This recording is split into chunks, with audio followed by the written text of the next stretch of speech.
Përshëndetje dashur miq, rikthehemi këtu në Antena Televizion në emisionin Sinjal nga unë Ermal Peçi për diskutuar në fakt mbi zhvillimet dhe ngjarjet më të fundit.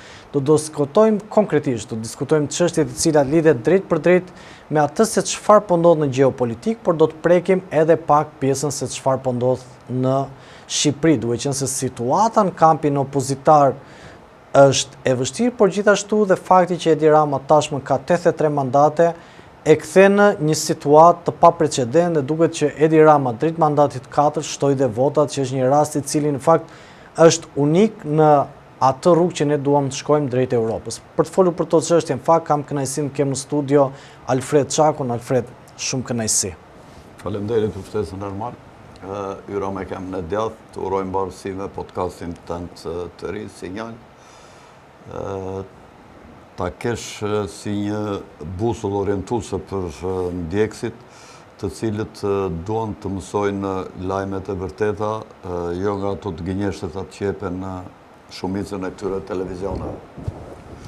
Alfred, unë do doja ta nisim me një temë e cila ka vëmendjen kryesore. Në Shqipëri e ka mbuluar pak kjo thashë themet që ne bëjmë këtu të brendshme, por dua të diskutojmë mbi sulmin që ndodhi me dronë në Rusi.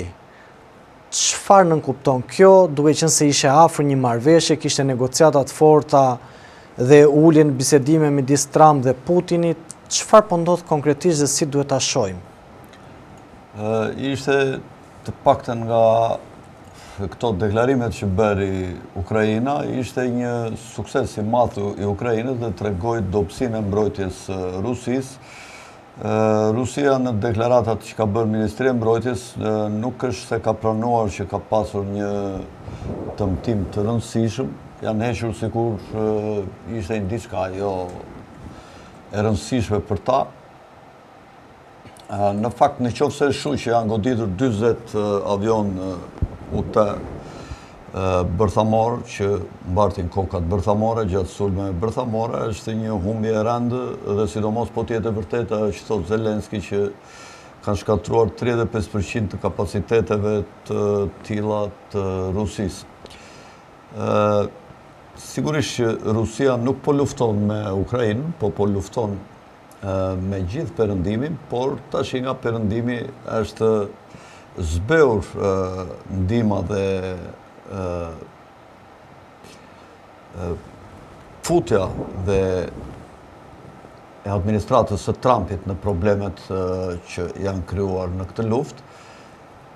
Dhe mendoj që lufta po vazhdon mes Rusisë dhe Evropës, pjesë ngelur të perëndimit të NATO-s, dhe mendoj që sulmet kanë hyrë nga një territor tjetër, jo nga territori i Ukrainës, sepse këto ka qenë, siç thuhet, disa dronë të thjeshtë që kushtonin nga 500 euro dhe nuk mendoj që të kenë pasur mundësi të depërtonin gjithë distancë të gjatë kur ka një mbrojtje pak a shumë sofistikuar. Megjithatë ka pasur dy momente kur ka rënë imazhi i fuqisë së madhe të Rusisë. Momenti i dytë është ky që po flasim, kurse momenti i parë ka qenë rasti Prigozhinit, kur ai po thuaj se po i afrohesh Moskës në një rebelim që pati me ata ushtarakët që e ndiqnin besnikët e vet. Unë gjithmonë kam këmbëngulur që kjo është një show, një lojë e madhe ku Rusia paraqitet si një luan i fuqishëm, por në fakt unë mendoj që është një tigër përballë Evropës, pa llogaritur dhe futjen e Shtetet të Bashkuara. Rusia ka kapacitete të ulta ekonomike për të krijuar një mbrojtje dhe një ushtri për luftë konvencionale të superfuqishme.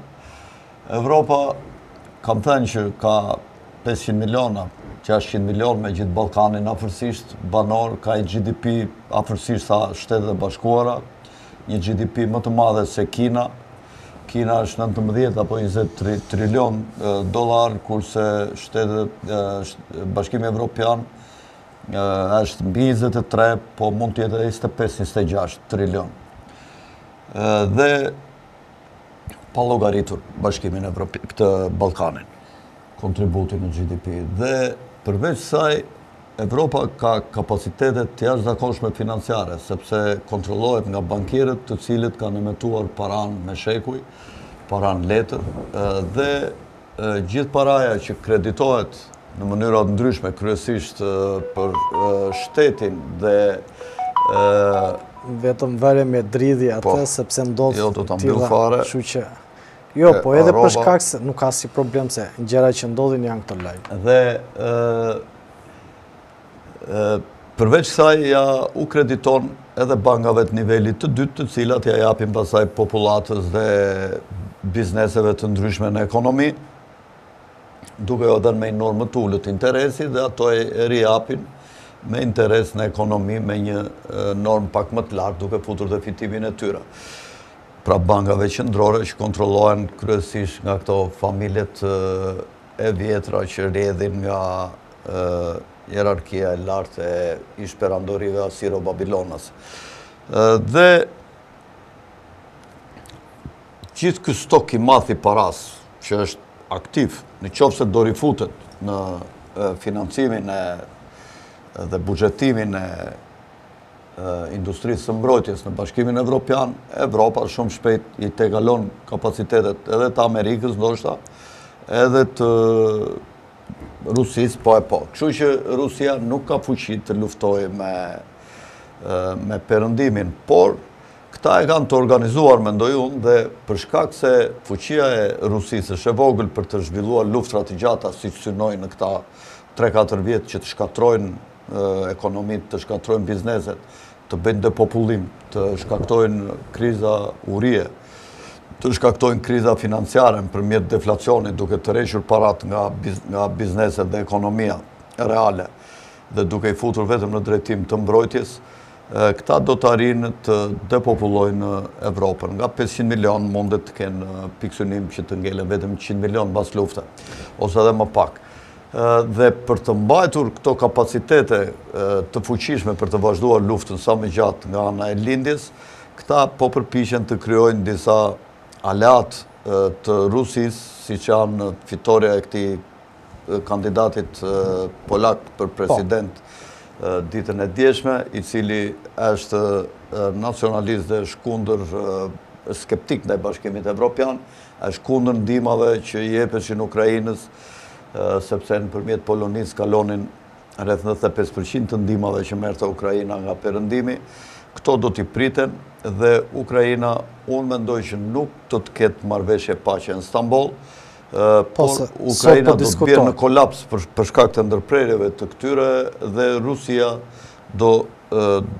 Ukraina do kapitullojë dhe do të bjerë nën kontrollin e Rusisë. Alfred, ndërkohë Hungaria, Slovakia, ndoshta dhe Turqia do të kalojnë bashkë me Bielorusinë në krahun e Rusisë. Dhe Irani po ashtu, dhe do të ketë në duke një ekuilibër forcash që të justifikohet zgjatja e luftës për 3-4 vjet. Në qoftë se qëndrojmë tek rrjeti i Mirimangës, shu e quajnë sulmin, të paktën që kishte 18 muaj, thonë të paktën sipas informacioneve që vijnë nga burimet mediatike që përgatiste ushtria ukrainese. Çfarë pritet tashmë? Ka ushtri Ukraina, shërbimet sekrete britanike dhe gjermane dhe franceze, ato e bëjnë çfarë Ukrainë. Po çfarë pritet nga Rusia? Mos jenë ato Ukraina për 2 ditë, Putini e merr të gjithë. Çfarë pritet nga Rusia në këto momente, Alfred? Si mund ta shikosh një qasje duke qenë se vetë Putini ka thënë teorikisht ka 2 mundësi. Janë gjitha opsione në tryez, ka thënë. Ka 2 mundësi. E para, Putini do t'i bien brekët dhe në bisedimet në Stamboll nuk do ketë atë megalomaninë që ta luajë ai orkestrën, ta dirigjojë orkestrën e paqes ose të luftës, duke u trembur dhe duke kërkuar një marrëveshje paqe, siç ja kërkojnë këta një mujore, dhe pastaj të fillojnë bisedimet e nivelit të lartë në Turqi ose diku tjetër. Dhe e dyta do të jetë zgjerimi i luftës dhe mund të goditet Berlini, ai e ka kërcënuar Putini, dhe mund të fillojë goditja me këto raketat që janë gati si raketa me armë nukleare, këto raketat Oreshnik të shpikura, të prodhuara në Rusi, që janë shumë të fuqishme dhe mund të filloj të goditet Gjermania, para se Polonia të distancohet nga ndihma dhe alatja e Ukrainës në luftën me Rusin. Mundet që Rusia të jap luftë Gjermanisë, që lufta pasaj të hapet dhe të krijohet ky konfigurim i forcave, siç e shpjegova më përpara, ku Polonia, kjo Bielorusia, Rusia, Slovakia dhe Turqia mund të jenë koalicion, ose Turqia mund të jetë të kalojnë në Asiansi, dhe Rusia do të zgjeroj luftën në qoftë se nga Bullgaria dhe Rumania goditet flota e saj në detin e Zi, nga territoret e këtyre dy vendeve. Rumania nuk u la të rëshqise në një pozicion në krah të Putinit, duke ndoshta i manipuluar dhe zgjedhjet e presidentit. Po, që ishin zgjedhjet presidenciale duke fituar presidenti pro-evropian, me partinë pro-evropiane, dhe Bullgaria po ashtu është drejt perëndimit, Shqipëria, Kosova, Maqedonia, Malizi dhe Bosnia, muslimane me Kroacinë dhe Sloveninë janë pro-evropiane. Serbia mund të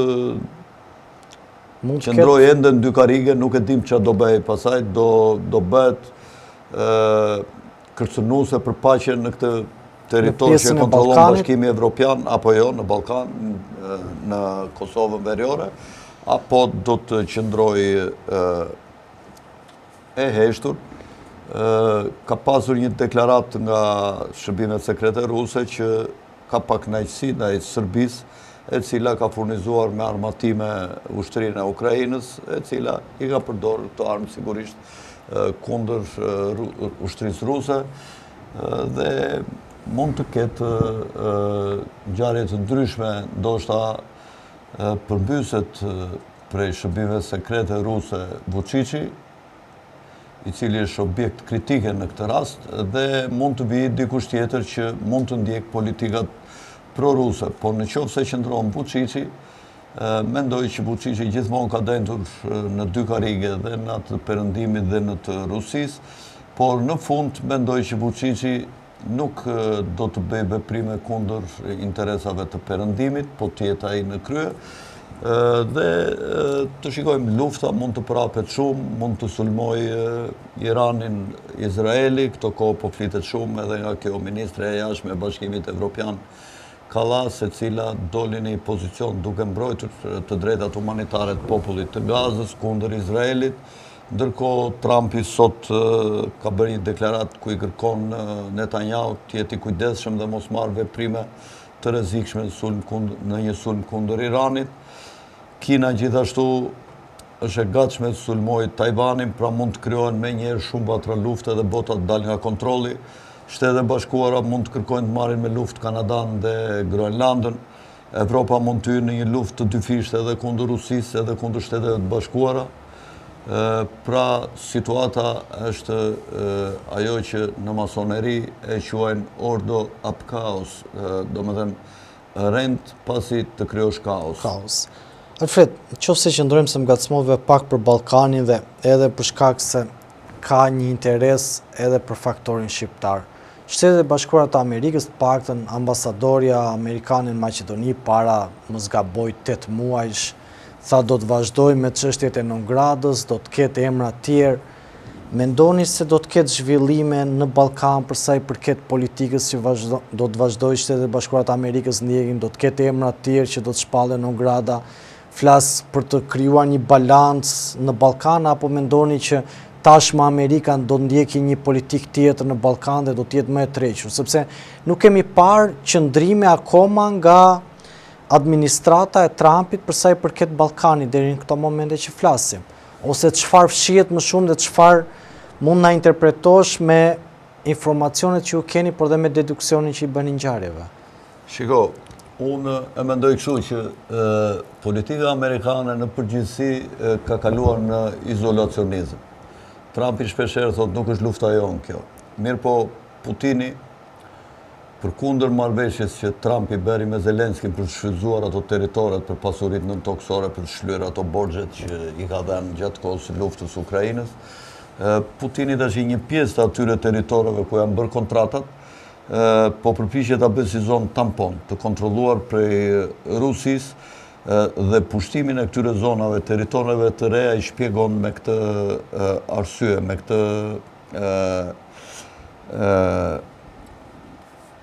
parashikim që ai ka bërë për të ardhmen, për atë paqen që do të bëhet.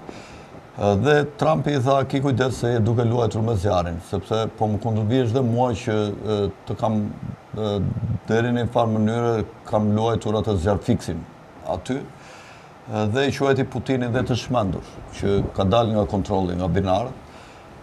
Dhe tash pyetja që më bën ti për qëndrimin e Shtetet Bashkuara në lidhje me këto non gratat e këto. Unë mendoj që nuk do të ketë politika kaq të përkushtuara nga Shtetet e Bashkuara në Ballkan, sidomos në territoret ku ka slav dhe ortodoks.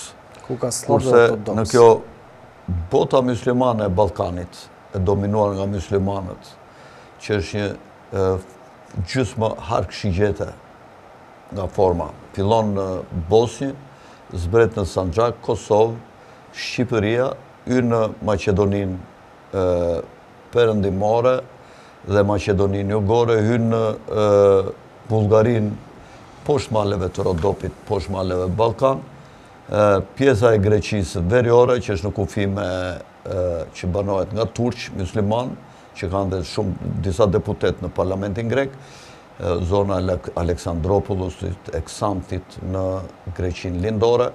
Gjithë ky territor që ka një shumicë prezente muslimanësh, së bashku me Turqinë, Shtetet e Bashkuara, negociatat që mund të kenë bërë me evropianët mund të thënë që këtë territor do ta mbrojë unë ose do ta kontrolloj unë në favor dhe të interesave turke, sepse Turqia gëzon të drejta që të ketë një lloj kujdesi ndaj këtyre territoreve me shumicë muslimane. Dhe është dhe në plan ajo që mendoj unë që do krijohet deri në vitin 2033 ark shigjeta muslimane ballkanike. Dhe në këtë territor, ndoshta Shtetet e Bashkuara do të jenë aktiv. Sigurisht që Trump është interesuar për ardhjen në krye të këtyre vendeve të partive nacionaliste dhe të politikanëve nacionalistë dhe me programe të përafërta me programe trumpiste, ku të minohet ndikimi i programeve dhe taktikave të majtëve të përfaqësuara kryesisht nga Fondacioni Soros në këto vende, të minohen aktiviteti këtyre organizatave dhe të dilet në politika trumpiste në lidhje me migracionin, në lidhje me ruajtjen e dominancës të etnive dhe racave tradicionale që i kanë pasur këto territore prej shekush, në drejtim të abortit, në drejtim të agendave të këtyre homoseksualve dhe do më thënë që këta të mos promovohen, të mos u caktohen ato vendet, ato kuotat, si që i kërkojnë të Bashkimit Evropian në për administrata, po gjithçka të fitohet mbi bazën e zotësisë dhe jo mbi bazën e këtyre përkatësive që këta zgjedhin në drejtimet gjinore. Dhe këtu në Shqipëri të paktën nuk ka patur ndonjë parti trumpiste. Dhe Berisha që u përpoq të fitonte kredibilitet dhe mbështetje nga Trumpi, asnjëherë nuk u shpreh me politika trumpiste në Shqipëri, madje u përpoq gjatë gjithë kësaj kohe që të flirtonte me Bashkimin Evropian, vajti në për këto institucionet evropiane të kabalës, të cilat janë thellësisht dominuara nga këta leftistët ose globalistët e City of London, vajti janë kohësh komandantit të ajdutve, pse më ka vjedhur mua një ajdut këtu, kur licencën për të vjedhur ja këshin dhe në ata Ramës. Do më ishte qesharake kjo ankesa e Berishës kot në për këta. Ata jo më kot kishin organizuar dhe atë konferencën, atë takimin në Tiranë 2-3 ditë mbas zgjedhjeve, sepse i kishin dhënë licenci për të vjedhur dhe për ta legjitimuar e bën jo më kot 2-3 ditë më mbrapa për ta njojtur dhe për ta certifikuar gjithë ato shkeljet e mëdha. Shiko Ermal, po të hapen kutit në Shqipëri, të rinumërojnë bet nami. Bet nami.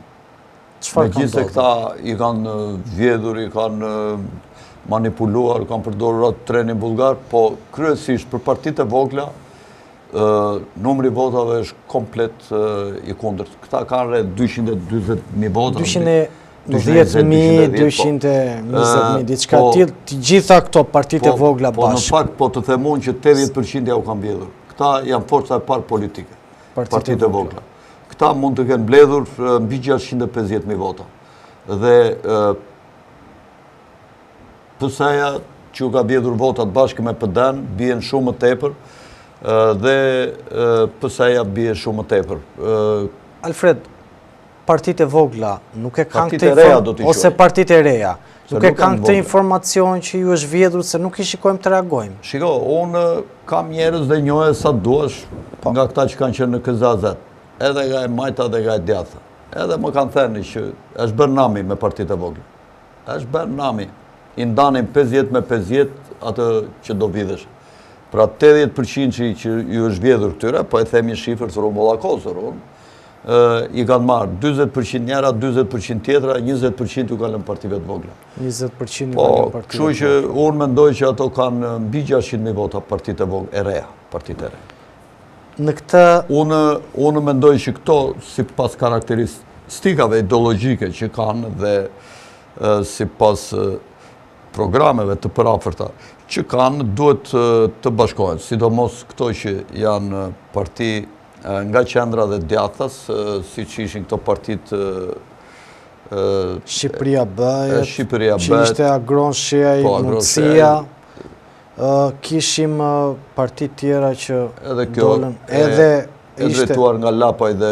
Po, Shqipëria Bëhet, nisma Shqipëria Bëhet e quajnë. Bëhet edhe kjo Agronshia, si e kishë. Ishte Mundësia.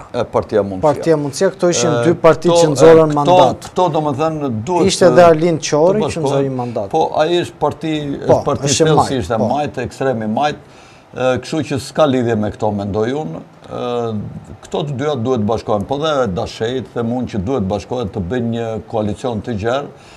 Edhe unë do përpishem që të jap kontributin tim që këto partit të bashkojnë dhe të punojnë të së bashku atje ku kanë mundësi.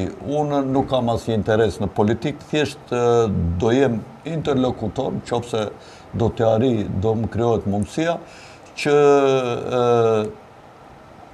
të ullë në bisedime dhe unë ju jap një këshill këtyre që të mbajnë këshilltar të pjekur dhe mos kujtojnë se i din të gjitha.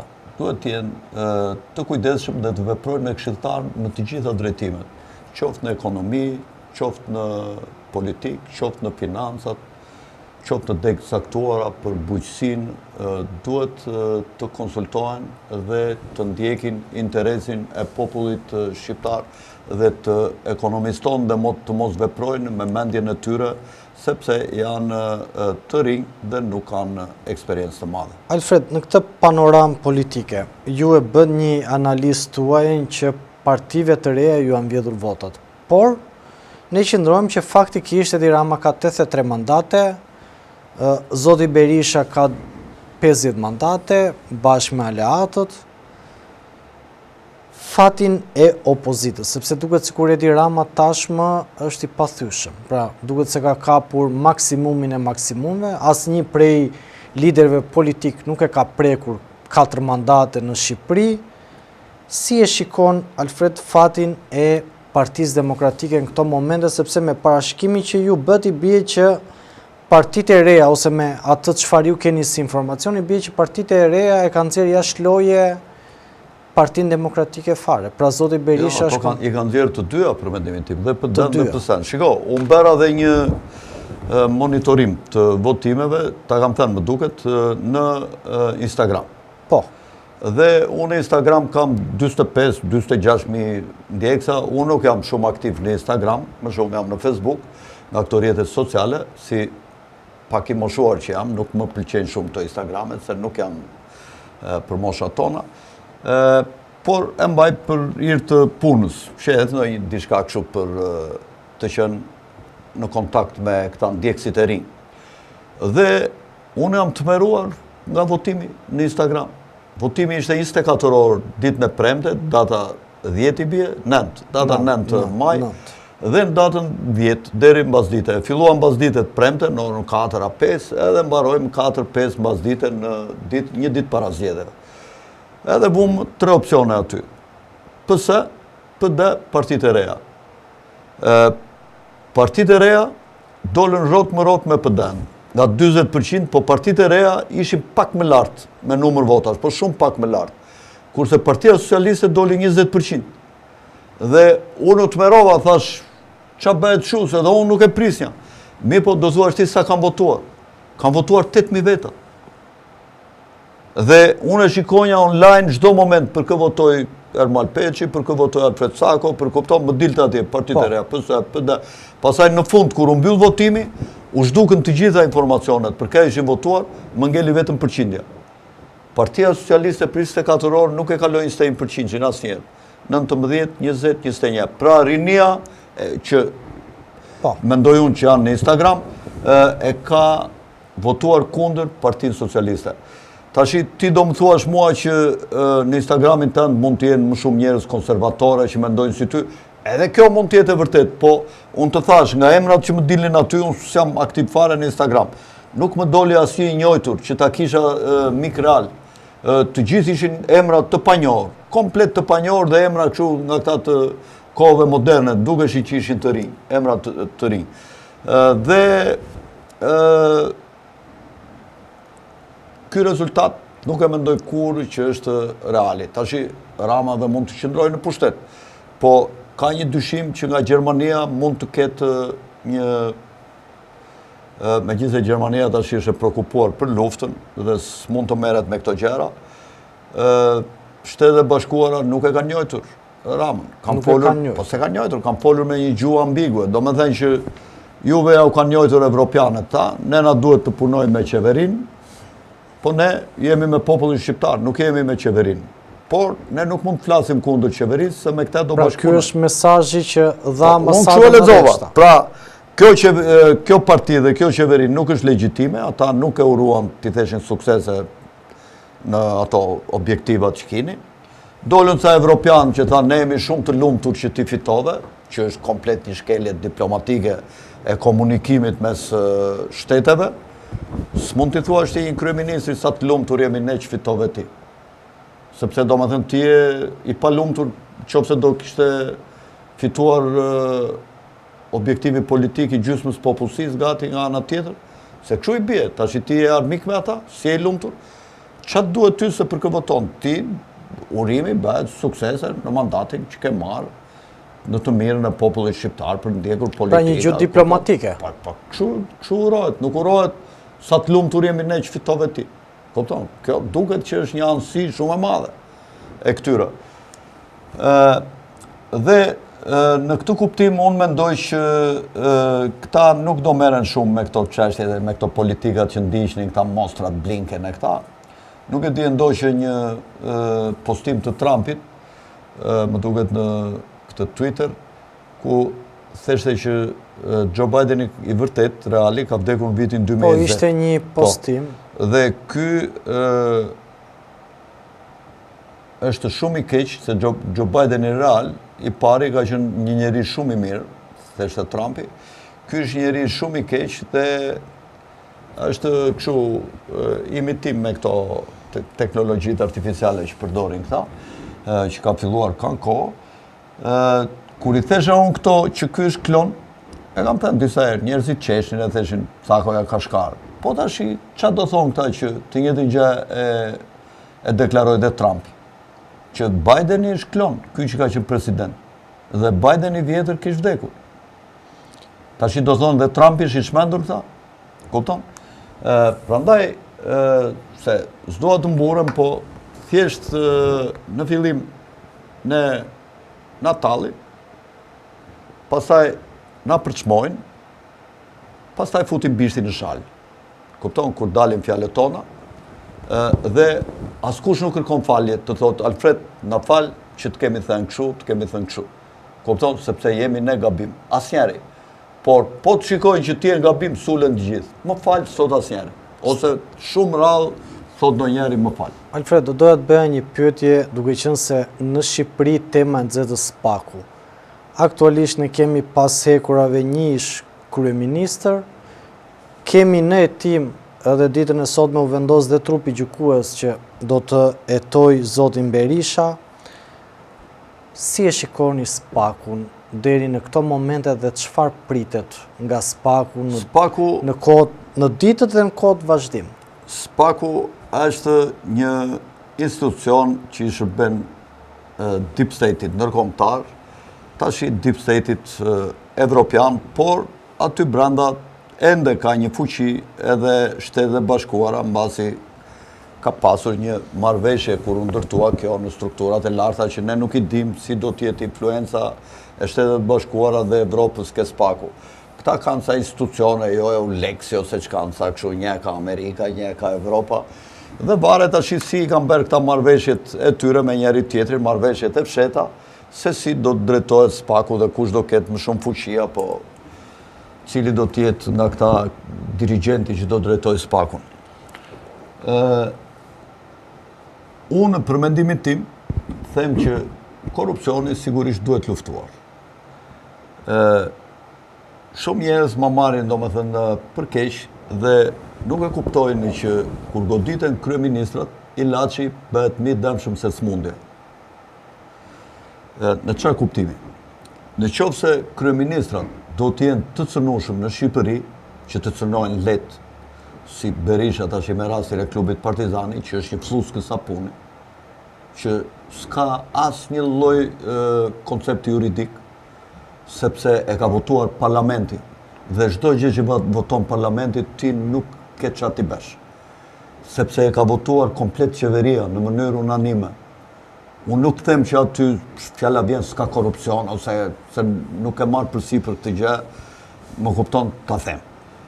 Por aty ka firmosur presidenti, aty ka firmosur shefi shtabit përgjithshëm, ka firmosur ministri mbrojtjes, ka shkuar në qeveri, është aprovuar në mënyrë kolegjale, është votuar në parlament. Çfarë do bëj spaku? Do dalë mbi parlamenti edhe gjykata, do dënojnë Berishën për klubin Partizani, pse u privatizua. Po si puna e asaj ka me mira në Shqipëri që janë privatizuar edhe janë ndërtuar edhe kjo është komplet. Berishën mund të ketë 100 gjëra të tjera për çfarë mund ta kapsh. Po për klubin Partizani kjo është një fluskë sapuni. Asgjë nuk ka për t'i bërë. Thjesht do ta mbajnë në kështu vazhdimisht për gjykatën, për kështu. Nuk ka çfarë do bëjë gjyqtarja, do dënojë gjithë parlamentin, 140 veta që kanë votuar në parlament, do dënojë 13 apo 14 ministrat që kanë votuar në mënyrë kolegjale për këtë. Po kryeministri atë punë ka të privatizojë, të bëjë, kjo ishte detyra e tyre.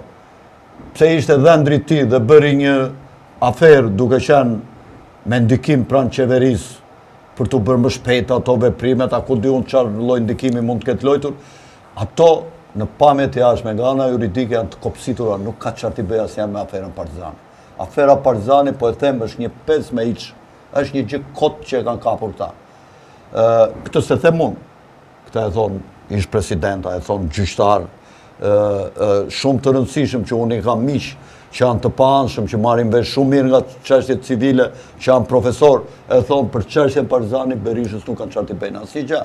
Më kupton, kështu që kjo është një lloj fluske sapuni.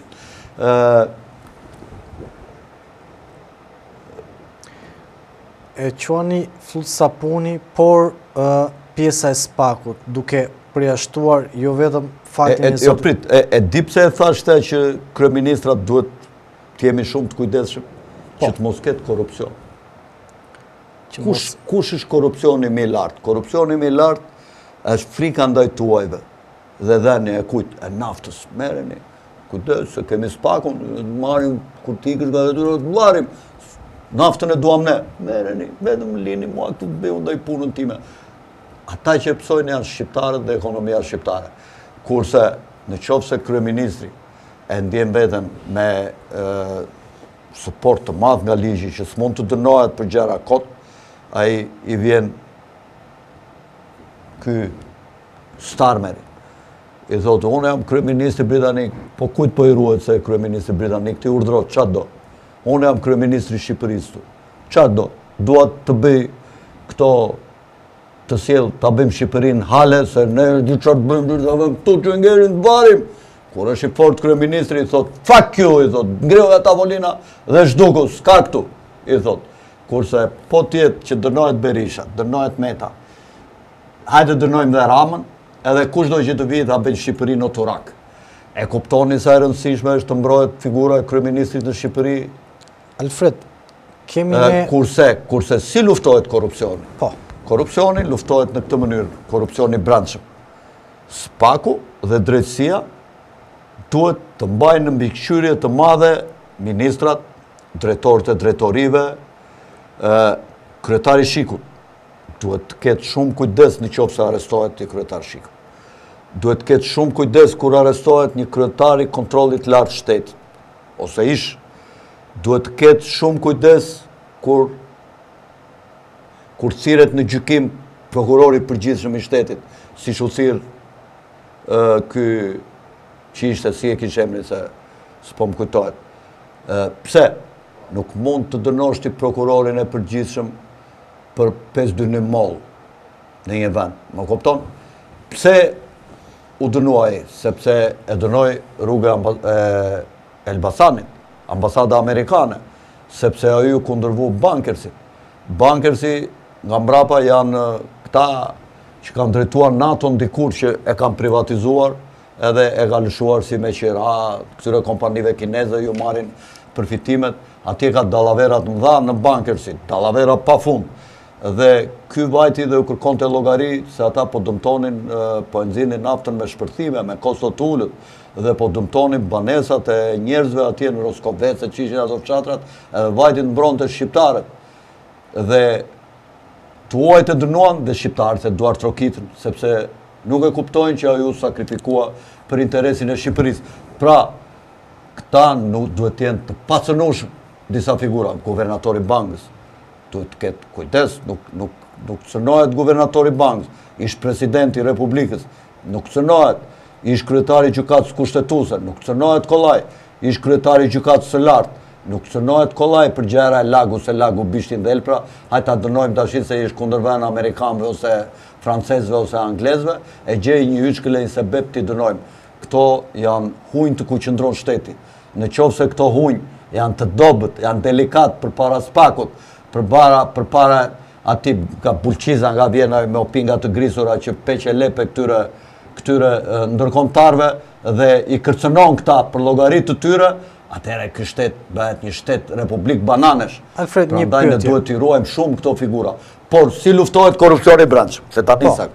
Korrupsioni i brendshëm të thash, ministrat bahen në kontroll se këta menaxhojnë fondet. Këta japin tenderat. Këta duhet të mbajnë mbikëqyrje të madhe. Dhe tash ti je kryeministri, unë jam ministri. Ti më thua mua, merre bëjnë çikta që dua unë, që të vjedh unë të them, më fal, ti ke imunitet të lartë ndaj ligjit, ti nesër ja hedh, po unë përfundoj në burg. Kështu që të t'jap një dorëheqje unë këtu nuk e bëj dot. Të t'jap një dorëheqje apo do vazhdojmë bashkë, do punojmë siç duhet. Më kupton? Dhe kështu luftohet korrupsioni i jashtëm dhe korrupsioni i brendshëm. Mi po njerëzit janë të ngazëllyer, mezi presin të futen në giljotinë, të shpëtojnë vetëm njerëzit. Vetëm njerëzit janë të ndershëm dhe të mirë, vetëm këta kryeministrat që kemi patur ne, janë, unë jam Rama të mos preket, kur mbaroj detyrën. Berisha të mos preket. Meta të mos preket. Mejdani të mos preket. Bamir Topi të mos preket. Alfred Mojsiu të mos preket. Prokurorët e përgjithshëm që kanë qenë të mos preken për gjëra kot. Më kupton? Qofse kanë bërë ndonjë gjë të rëndë në flagrancë, kanë bërë një përdhunim, kanë bërë një vrasje, kanë bërë një gjëra të rënda që vërtetohen me kamera me ashtu, okay. Po jo si që dënua ky prokuror i përgjithshëm. Unë e di që ka shumë njerëz që janë budallënj, që kujtojnë se po dënua Berisha dhe Meta s'do ketë korrupsion. Unë e kam thënë dhe herë tjera, dhe po dënua Rama. Edhe Rama në litar, këta që thonë për Berishën sot, dhe për Metën, edhe Ramën nesër, tërë këta që Gjoja e kam votuar, me zi presin, t'ja presin kokën si Robespierit që u previ kokat gjithë tjerë. Një pyetje, Alfred. Kemi politikan patriot në Shqipëri që kanë menduar për Shqipërinë dhe nuk kanë bërë as marrëveshje as gjë. Sepse në këtë situatë ku është Shqipëria sot, paktën unë kam një divizë timin dhe them një prej aktorëve kryesor janë politikanët cilët shkatruan shtetin për ndërtuar pushtetin e tyre. Shiko, nuk mund të them se e di pse ta them se nuk është rastësi, Alfred, që gjithë fëmijët e këtyre, familjarët, janë njerëzit më të suksesshëm sot në Shqipëri që ne flasim. Po kështu është në çdo vend të botës. Janë disa familje që drejtojnë kombin. Tash s'mund të jenë të gjithë si kem të vis. Më kupton? Të flasim tamam, siç duhet. Kupton? Unë s'kam ndonjë konflikt interesi këtu. Unë nuk njoh as Ram, as Berish, as Met, as Ken. Unë kam qenë deputet atje, kam bërë detyrën time 4 vjetë, kupton, dhe ata jam penduar që kam qenë atje, se s'kisha nevojë të merresha fare me ata. Je penduar që ke qenë deputet? Po jam penduar, se nuk jam më rahat kështu njeri i lirë të them mendimin tim. Dhe në këtë kuptim nuk mund të them që në përgjithësi politikanët tanë janë kozmopolit ose janë armiq të interesave të Shqipërisë. Ata kur fillojnë janë njerëz si ne. Fillojnë aty, joshen, përfitojnë nga pushteti dhe nga mundësitë që krijohen, duke abuzuar, kapen nga ndërkombëtarët, futen në rjet dhe ju bëhet presion që ta hedhin ballen ashtu siç duan ata. Në qoftë se hedhin ashtu siç duan ata, si Ilir Meta, atëherë ata e godasin. Ilir Meta nuk është goditur për interes të shqiptarëve, fare. Ilir Meta është goditur nga Deep State për interes të ndërkombëtarëve, sepse ju ka thënë ja 2 herë jo, nuk i ka pyetur, nuk i ka dëgjuar. A ka qenë Ilir Meta, si është perceptimi i popullit për Ilir Meta dhe për LSI-n? Absolutisht, një parti që e ngriti... Një parti pragmatiste. Jo vetëm pragmatiste, por dhe kleptokrate. Kleptokrate në maksimum. Ata forconin pushtetin për të bërë para. Bënin para, forconin prapë pushtetin dhe e kthyen këtë në një lloj makinerie perverse dhe prishën pothuajse gjithë politikën. Tashi kulmin e këtij perversiteti dhe perfeksionin më të lartë të këtij perversiteti sigurisht e ka Rama me Partinë Socialiste dhe me gjithë enturazhin e vet. Ke parti ndonjëherë Berisha të ikte me familjen edhe të merrte gjithë ministrat me vetet, të shkonin të shikonin ndeshjen e Milanos. Këto janë gjitha me paratë e popullit, ku i gjen lekët ata? Më kupton?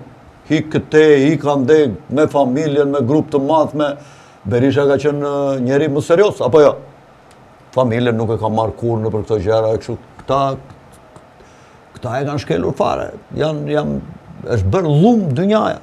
Kupton? Partia Socialiste. Si e parashikon, dhe një pyetje të fundit, si e parashikon këtë 4 vjeçar për shqiptarët, por dhe anën politike? Po, unë mendoj që ky do të qeverisë për shkak se nuk e ka njeri vëmendjen më nga Shqipëria, sepse është duke ustisur lufta e tretë botërore dhe të gjithë, për sa i përket Shqipërisë, do të bashkëpunojnë me këtë qeveri dhe me Edi Ramën. Unë kështu e mendoj, në qoftë se ka paqe në Turqi apo në një vend tjetër, po që se do bëhen për Ukrainën dhe Evropa bie në qetësi, atëherë nuk dihet nëse Edi Rama do ta shtyjë deri në fund mandatin, po mos harroni që në qoftë se vendoset paqe, Edi Rama do të kthehet në një Robespierre. Në qoftë se vendoset... Fatin e Robespierit, se ai Robespierre është berder tash. Po do të ketë në fund fatin e Robespierit. Këtë fati parashikon. Do të përfundoj edhe ai një ditë në dhembët e Spakut dhe i hedhur mbrapa ekurave dhe gjithë të makineri që ngriti si Robespierre, që ngriti inkvizicionin bashkë me Dantonin dhe Maratin dhe o futit Dantonit Maratin që janë Berisha me Metën, edhe Robespierre në fund do të përfundoj në giotinën e Spakut. Unë kështu e mendoj, po që se Evropa do bjerë në paqe. Po që se Evropa nuk do të ketë paqe, do të bjerë në luftë, atëherë gjërat edhe këtu në Shqipëri mendoj që të fillojnë të ndryshojnë. Mendoj që Shqipëria mund të jetë një oazë paqe, Tirana, sepse shikoj gjithë të ndërtimet pa fund që janë bërë, shqiptarët po ikin, ndërtimet po shtohen. Dhe mendoj që Shqipërinë mund ta kenë lënë në projekte në një zonë jashtë lufte dhe jashtë goditjes dhe mund të jetë siç ka qenë Zvicra në luftën e dytë botërore, një vend që nuk goditesh edhe nuk sulmohesh edhe u mblodhen gjithë pasanikët e Evropës. Mendoj që në Shqipëri mund të mblidhen pasanikët e gjitha këtyre vendeve që dojnë në konflikt, sidomos të Evropës veriore dhe qendrore, Poloni, Çeki, Slovaki, ndoshta dhe Rumani nga pjesa e Tetit të Zi, sepse qofse hapet lufta dhe nga Rumania dhe Bullgaria do sulmojnë trupat e NATO-s kundër Rusisë, atëherë mendoj që Rusia do t'i godas brigjet e Detit të Zi, aty ku janë këto Konstanca, këto qytetet, porte që kanë Bullgaria dhe Rumania, ja rova ati portit bulgar në pranë Odesës, dhe mendoj dhe a zona ati afër Detit të Zi do zhvendosen dhe mund të vinë në Tiranë, Durrës, Vlorë, dhe mendoj që Shqipëria do të ketë një lloj prosperiteti qofse do ndodhë ky skenar për shkak të parave që këta do sjellin me vete dhe shpenzimeve që do bëjnë në Shqipëri, po mendoj që çmimet do të rriten shumë për shkak të ardhjes së këtyre dhe do të bjerë niveli jetesës të njerëzve të thjeshtë. Kështu që ne këtu do të jemi, do të diskutojmë përsëri këto ngjarje dhe këto zhvillime. Nuk them që do të ndodhë kështu. Këto janë skenare. Unë bëj një analizë me mendjen tim. Po, skenari janë sepse ne bëjmë deduksion. Përse ndërtojnë gjithë këto pallate pafund? E di sa ka apo jo? Ka 60-70 myyrje të pashitura. Kush do vinë në këto 60-70 myyrje? Të tjera po ndërtojnë kulla pafund që do fillojnë do ndërtohen për një vit, për 2 vjet. Do ndërtoheshin, kanë dalë planet, do bëhen janë dalë leja, do fillojnë ndërtimet. 10 kulla të tjera, këto nuk bëhen kot. Më kupton? Ato janë sipërfaqe pa fund që do ndërtohen me 100 kate mbrapa Pallatit të Kulturës. Kush do hyj atje, kupton? Në fakt, atë pash janë disa kulla mjaft të larta, në fakt. Këtu ke poshtë në krah të studios tënde do ngrihet një kull 40 kate. Po. Këtu në 200 metro, 300 metro mbyyrje në komunës Parisit. Po, është. Ke sheshi përballë bustit Sela Musait. Aty ku është parking, që është parkingu privat, aty do bëhet një kull 40 kate, është dhe leja. Janë dhe gjitha të leja, në Ishgarda, në mbrapa Pallatit të Kulturës. Një pyet, do më thënë, një konstatim e keni drejtë, sepse me gjithë shoqërinë që ri unë, nuk e kanë takatin në blejnë do të një shtëpi, po të themi jashtë rrethit të Unazës, s'po e marrim brenda Unazës, po edhe jashtë rrethit nuk e kanë takatin. Kadafi, që ishte diktatori madh, sipas Ramës e këtyre, ju jepte gjithë çifteve të reja, ju jepte pjesën down që vihet në një blerje me kredi, ku banka ta financon deri 60-70% të vlerës kredisë.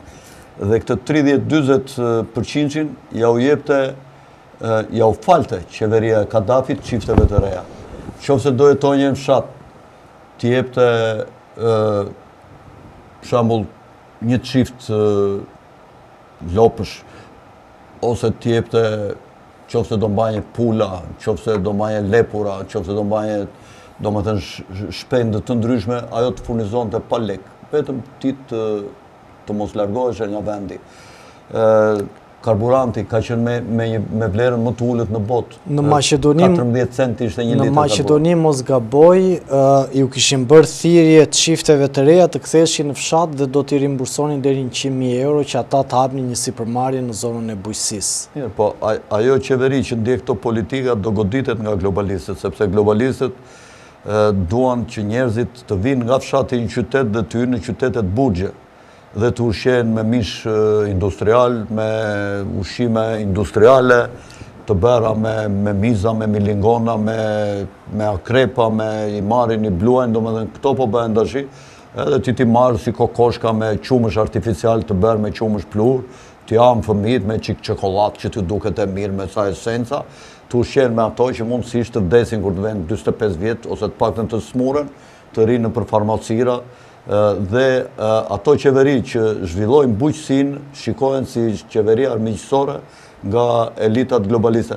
Kjo është arsyeja pse Rama nuk e zhvillon bujqësinë, se Rama i di shumë mirë to, ja kanë dhënë detyra shtëpie dhe Rama është një kryeministër i globalistëve, kur nuk e shikon ti që po përpiqet tash të zhduk keshin, po nxjerr ligje Banka e Shqipërisë për të ndaluar mbi 10.000 euro të thyen për një person këto exchange-et po ju merret fryma, duan t'i zhdukin dal nga dal, sepse duan të ky institucioni i pastrimit paras, që është institucioni deep state-it ky, nuk është i shqiptarëve ky. Se duket i bukur shumë të gjejmë, të pastrojmë, të mos lejojmë pastrimin e parave, po shqiptarët të gjithë në zez punojnë ande. Paret në të zezi marrin. Në të zezi marrin dhe këtu, edhe në Shqipëri në të zezi marrin. Edhe në Shqipëri, kursimet që kanë nga puna e tyre në zezi kanë. Në të zezi kanë. Qarë do t'ja marrësh ti ato parat? Sepse me dy bilance që punojnë kompanitë shqiptare është e pritshme. Po, ti dhe, ajo quhet ekonomi gri, do me thënë nuk quhet e zez quhet kur vin të ardhura nga krimi. E kuptoj. Po them kuptimin që nuk deklarohen. Do me thënë, të ardhurat janë nga ekonomia gri, kryesisht e shqiptarëve dhe ekonomia e zez. Tashi ti si një djali që punon në lavazh atje 18 vjeç që ka kursyer 15-20.000 euro dhe vjen ble këtu një makinë, fjala vjen. Se djali i ri do të kap një dashnore, do makinë të bukur. Vjen ble një makinë 25.000 euro, këtu ka punuar 4 vjet, 5 vjet atje në lavazh, ka ngrënë bukë me djathë, me sallame, me domate, duke fjetur në për garazhet e makinave, ti do ta kapësh në rrugë, do t'i thuash ku i ke gjetur ti këto parat? Do t'a kapë institucioni i pastrimit parave. Ku i ke gjetur parat ti, se do bëj liq tash, po ti jetë makinë e shtrenjtë, të kapin në rrugë, ta konfiskojnë, thonë na sill ku i ke marrë të ardhurat që të ta lëshojnë makinën. Përndryshe do të ta marrim e do t'i shes shtetin në ankam. Më kupton? Kjo pra është një lloj si ligji i tatimit të jashtëzakonshëm që vuri Enver Hoxha në kohën e komunizmit. Vetëm tash nuk ka marrje me dajak dhe me dhunë të florimbe, po tash të kapin në rrugë, thotë ku e ke gjetur makinë, të vinë ke shtëpia, ke këto shtëpitë e shtrenjta, thonë i marrin nga hipoteka. Këtë shtëpi këtu që shitet me 5.000 euro katror buz liçenit, 150 metro, që bëjnë 700.000 euro, na e tregoj që ku i ke bërë lekët? Më kupton, po ja ma i ka bërë me drogë, ka bërë edhe 3 vjet burg, 4 vjet burg. E çfarë do bësh ti? Do t'ja marrësh ti, do t'ja shetësh se t'ja u dërgosh anglezëve ato lekët, meqense ai ka jetuar në Angli apo në Gjermani? Për kë ti qeveri, për kë punon ti, për shqiptarët apo për anglezë? Edhe për gjermanë. Kjo është një temë tjetër që do ta diskutojmë fakt ditën të vazhdim. Unë Alfred ju falenderoj shumë, duke qenë se ne jemi në momentet e para të Antena Televizion, edhe vlerësoj jashtëmase praninë tuaj në këtë studio. Faleminderit Ermal për ftesën, gjithmonë do të jemi gatshëm të vi sa herë të duash. Kënaqësi. Për mua ishte kënaqësi të dashur miq, duke falendëruar secilin prej jush që na ndjek në emisionin Sinjal nga unë Ermal Peçi. Mos harroni të bëni subscribe në Antena Televizion dhe do të shihemi përsëri në fakt për diskutuar zhvillimet e brendshme politike dhe çfarë do ndodhi në ditët në vazhdim. Nga unë Ermal Peçi, mirupafshim.